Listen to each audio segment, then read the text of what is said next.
Okay, so this video is going to do a little bit of an update on the Camaro. I guess this box doesn't have any markings on it. But anyhow, where we left it at is I figured out what was going on with it, got it to quit knocking. But basically was going to have some work ahead of me. So got my parts in that I got ordered for it. I'm going to go over what I got here. So first and foremost, all this stuff here is from GPI. I do have a couple other gaskets and some odds and ends I got to get from the dealership. Actually, before I get into that, I think over here I have some other parts that I got previously.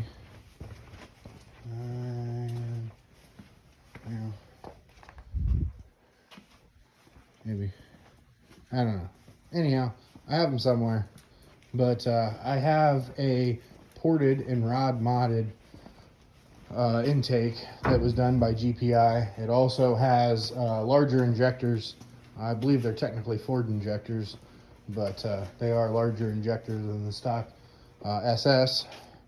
And then I also have a Veraram cold air intake that will all go onto the car. And I don't know if I've talked about it, but it has an SLP long tube stainless steel headers with a full SLP exhaust.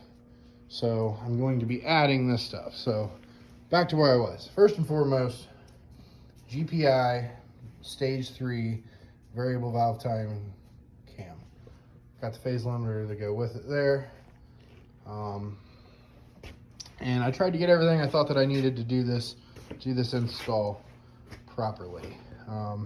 So I've got the Circle D 6L80 4C torque converter. I do believe this is a 36 to 3800 stall converter. I don't see where it says on the box, but I'm pretty sure that's what it is. I've got the Johnson 2110R slow leak down, I think they call them, lifters. They said at GPI I really didn't need to go with these, that the factory LS7 lifters would probably do me just fine. I think these ones were like an extra $400. The lifters is the problem with the car. I don't want to have to take this thing apart again. I mean, I'm looking at like $4 grand in all my parts. So, I mean, for an extra 10%, I just went with the better lifters. There was two things I upgraded. I'll get to that one here in a minute. I got the GPI 5/16 hardened push rods, milling oil pump.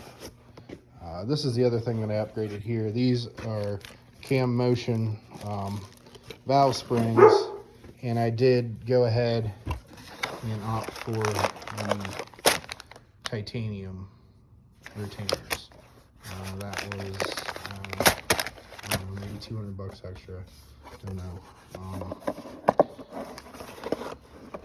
And then I've got the CHE trunnion upgrade kit. Got to decide if I can find somebody to do that. I thought maybe my local shop would, but they weren't interested in doing it. I know it's not a big deal. Seems time consuming. And then I also opted to get flex fuel kit. I mean, I know I'm NA.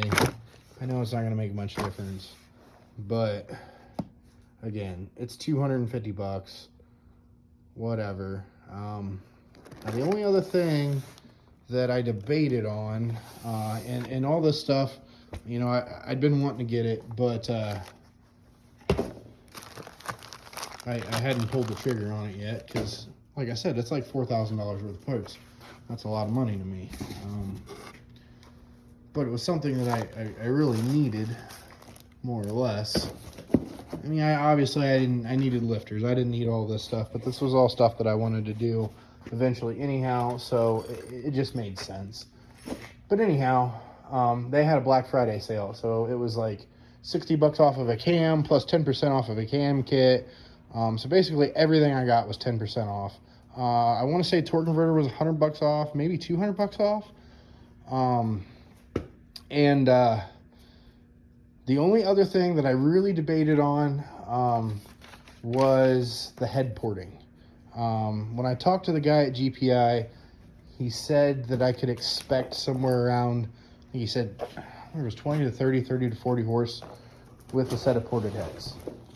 Well, at the time, ported heads were like $1,200, $1,300. And I'm like, no, not spending that much money for that little of a gain. It wasn't really worth it to me, which, you know, it's not. However, when they ran this Black Friday sale, they also ran a sale $450 off of head porting. So that brought us $850. Now, I didn't do it. Whether I'm going to regret that or not, I don't know.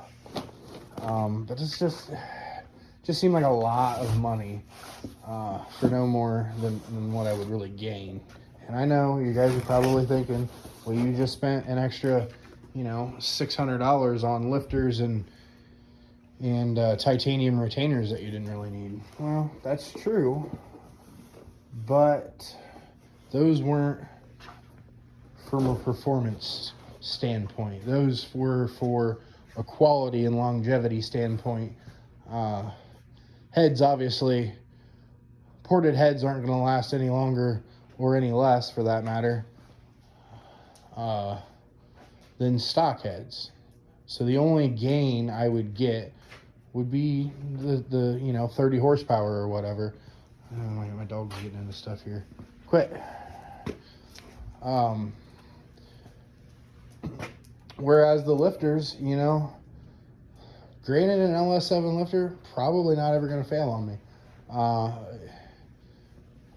But this, you know, should never fail on me with these Johnson lifters. So, and the titanium retainers, I guess it could potentially prolong the life of my valve springs, potentially. Yeah, maybe that doesn't matter, but it was like $200. I'm willing to throw away $200 on something silly. I wasn't willing to spend $850 on something that really wasn't going to make that much difference in the long run. Because, I mean, truthfully, with the stall and the cam, I really should be running 391 gears. You know, that's another $1,200 probably. So, you know, the point I looked at is $850 for ported heads versus $1,200 for rear end. Well, I could take that $850 and turn it into $12 pretty easily to get the rear end, which I think is going to make more of a difference than what the heads were. But anyhow, so I got all my parts. Next thing is the Camaro's in the building now, but I got to get the engine pulled out of the thing and get it tore down. And I just got the last of the parts today. The lifters and the push rods I had to wait a little extra on. I actually got the rest of the stuff last week, but so I've got all the parts now. Well, most of the parts. I got to go to the dealership and get a few other things, but